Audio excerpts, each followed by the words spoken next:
ดหวังผู้สาวสั่งยังกินข้าวแซ่บไปนี้ยังนอนหลับแจมแซบซอยบ่ได้กังวลน้องคนหลายใจหักผู้ใดก็บ่ได้โดน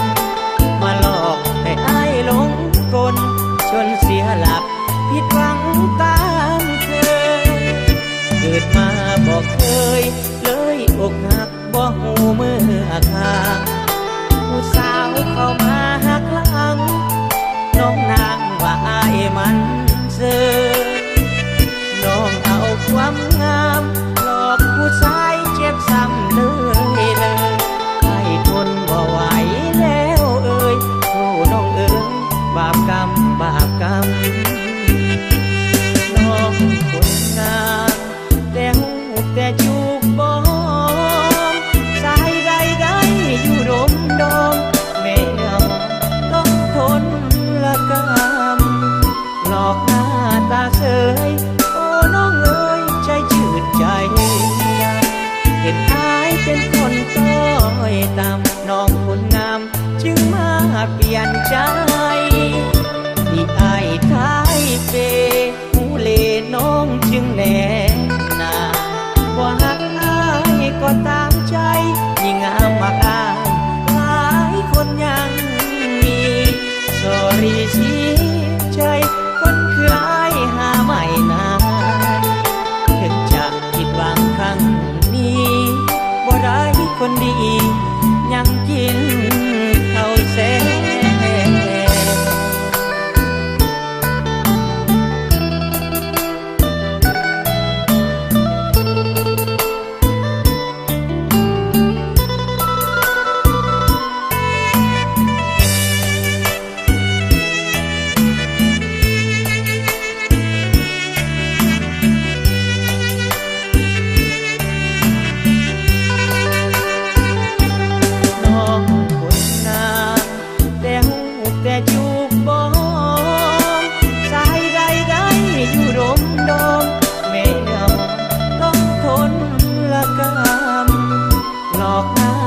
เสยโอ้น้องเอ๋ยใจจืดใจ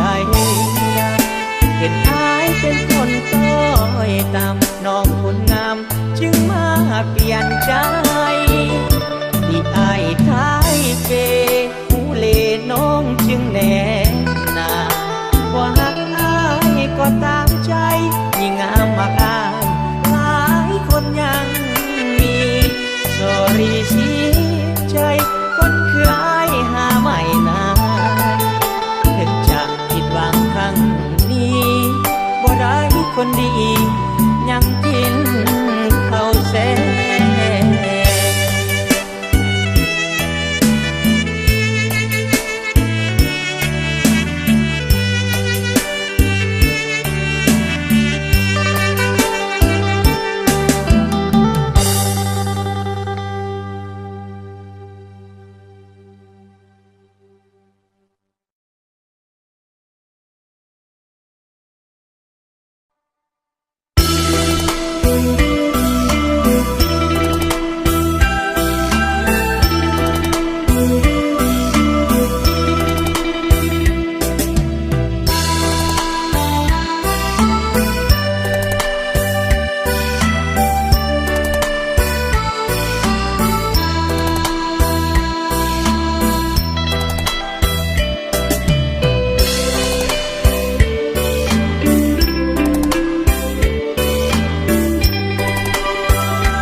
หาคู่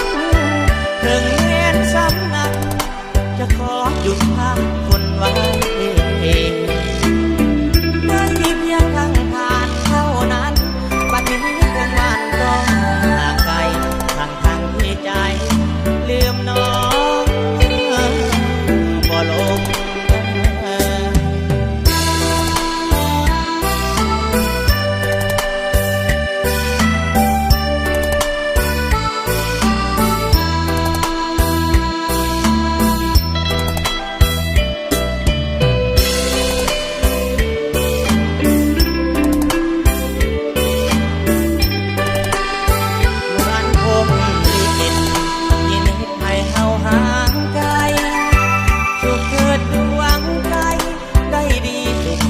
เถิดนา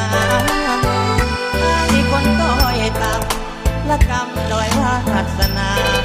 ได้แต่บวกมืออำลาทั้งน้ำตาของอ้ายตกในโชคดีเถิดนาที่หาคู่ถึงแม้นสำนักจะขอหยุดพักคนไว้ได้เพียงทางผ่านเท่านั้นบัดนี้คงมันก็ห่างไกลทั้งที่ใจลืมน้องบ่ลง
านหน้านา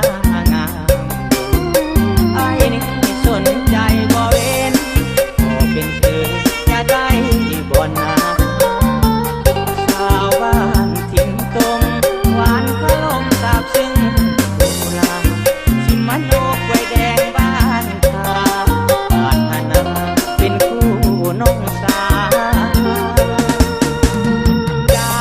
วคู่เดือนเหมือนอายคู่น้องโอ้สาวแก้มทองฝากเพลงอ้อมมายามทางทางทำเจ้าด้วยใจอย่าปล่อยให้อายนี้นอนนานบ่ลืมลองแก้มขาวขาวสาวแก้มของน้องจงเห็นใจ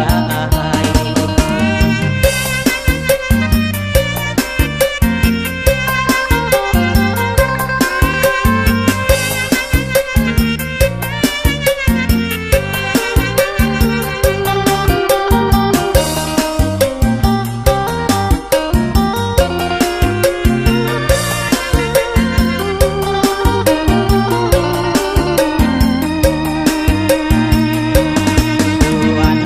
ยาจืดผ่านหน้านางามไอ้นี่สนใจบ่เว้นขอเป็นคืออย่าได้บ่นาสาวบ้านทิ้งตมหวานขลมสาบซึ้งโบราณชิมมันโอกไว้แดงบ้านทาบ้านนาเป็นคู่น้องสาว ดาวคู่เดือนเหมือนอายคู่น้องโอ้สาวแก้มทอง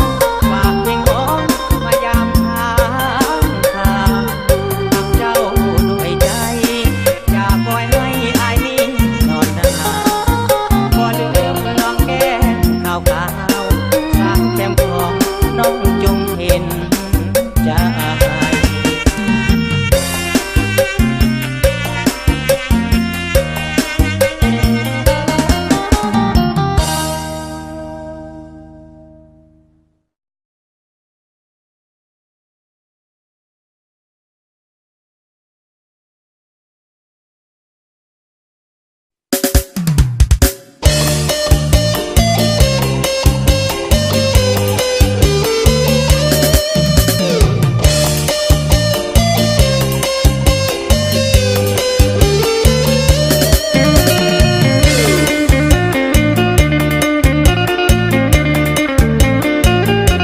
สาวบ้านหินตุ่มน้องงามสมดังเขาลือสาอ้ายมาเห็นกับตาเหมือนดาราดอกฟ้าเห็นทองได้มาเห็นหน้าตามได้อยากเป็นคู่ครองหัวใจสายทำมองอยากขอจองเอาน้องคนงามงานบุญทะเล เป็นเหตุให้อายโศกซ้ำหัวใจอายนี่ละกันคิดนำแต่สาวถิ่นตมอยากมาเที่ยงน้องเนื้อทองด้วยใจที่หลงอยากแต่บุญอายนี่บ่สมกับสาวถิ่นตมผู้งามโสภางานวัดงานวาน้องแก้วตาสิ้นไหมเบียงแท้เป็นตำนานของลาวเฮาแท้บ่พันแปรของสาคืนเขา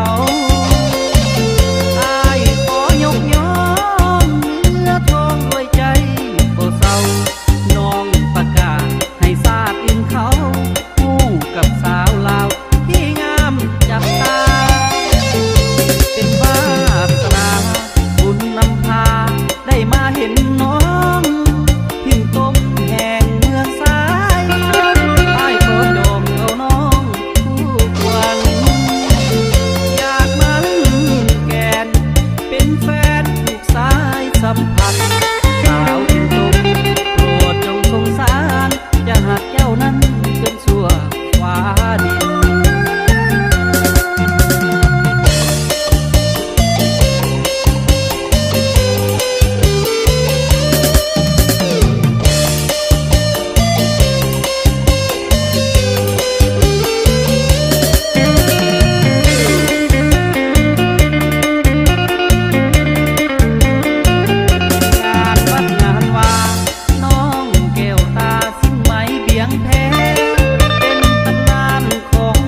เขาสองเว้ากัน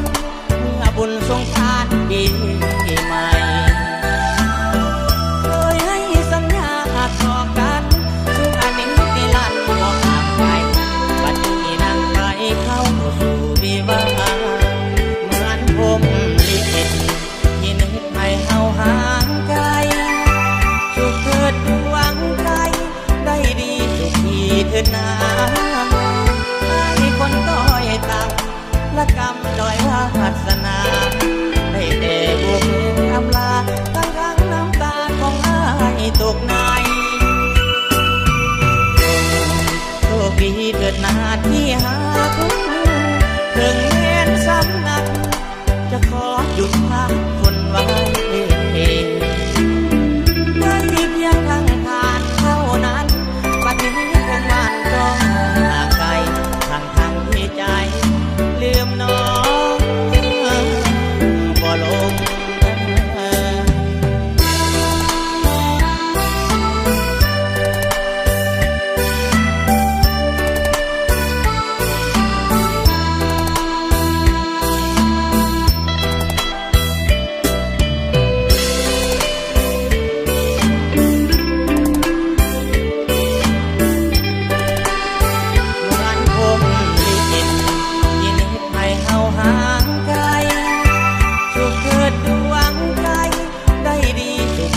เถิดนา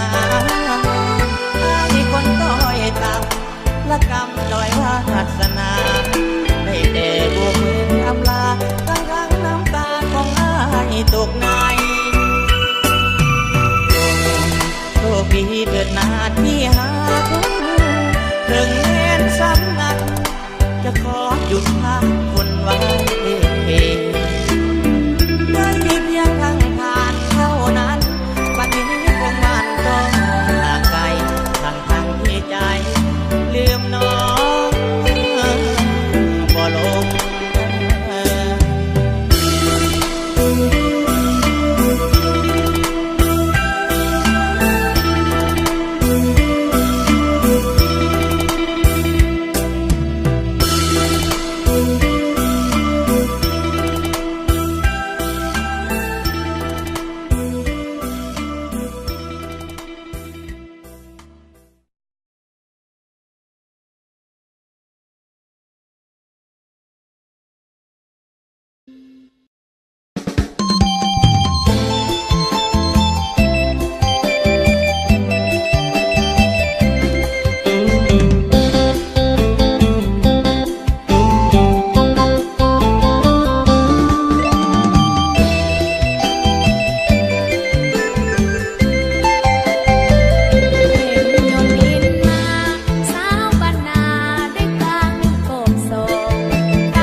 ค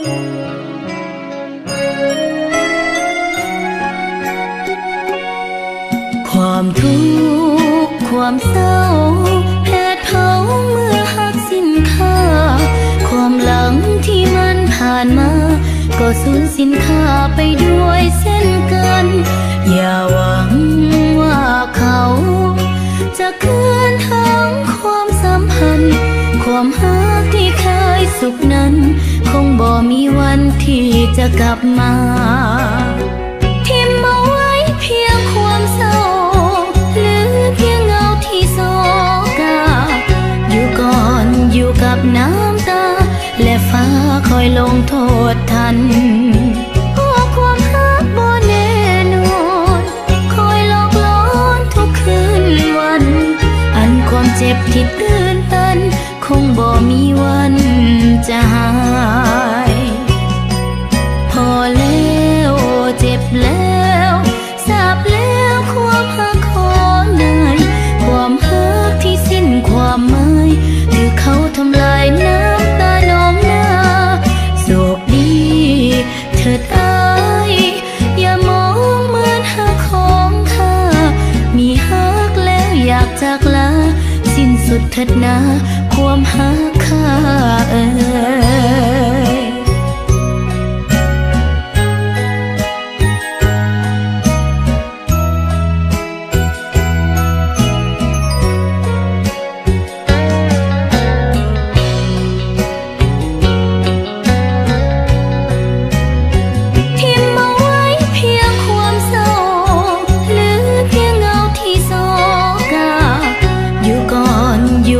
น้ำตาและฟ้าคอยลงโทษทันเพราะความรักบ่แน่นอนคอยหลอกล้อนทุกคืนวันอันความเจ็บที่ตื้นตันคงบ่มีวันจะหายพอแล้วเจ็บแล้วทราบแล้วความรักของนายความรักที่สิ้นความหมายคือเขาทำลายน้ำตาน้องนาโศกดีเถิดอ้ายอย่ามองเหมือนหักของข้ามีหักแล้วอยากจากลาสิ้นสุดเถิดนาความหักข้า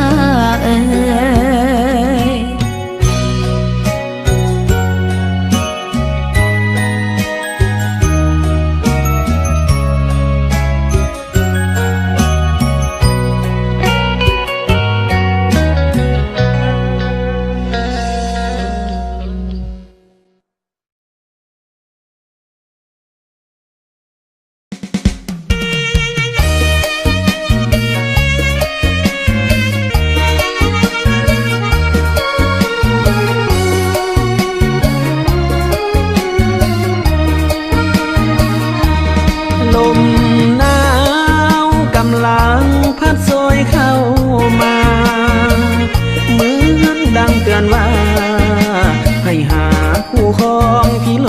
มไอ้มันนอนหนาวอยากได้สาวมากอดเสยสมแม้นได้ผ้าห่ม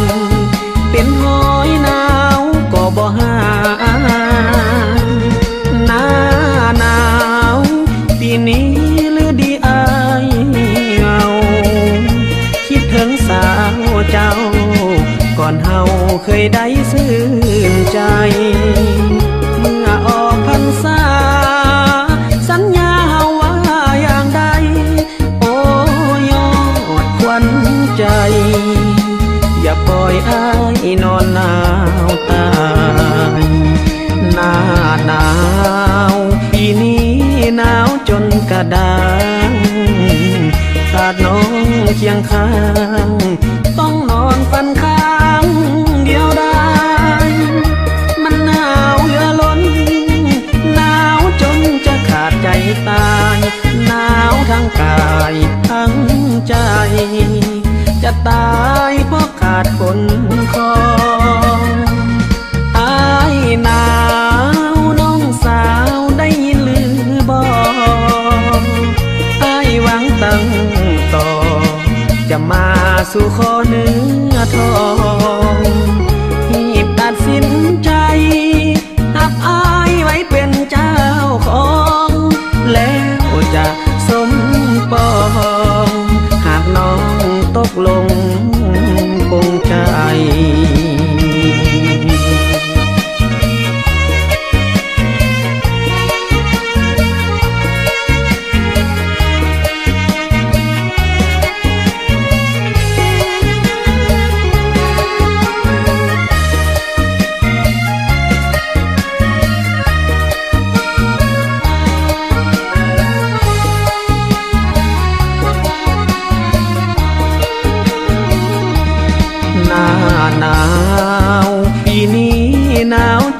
จะดั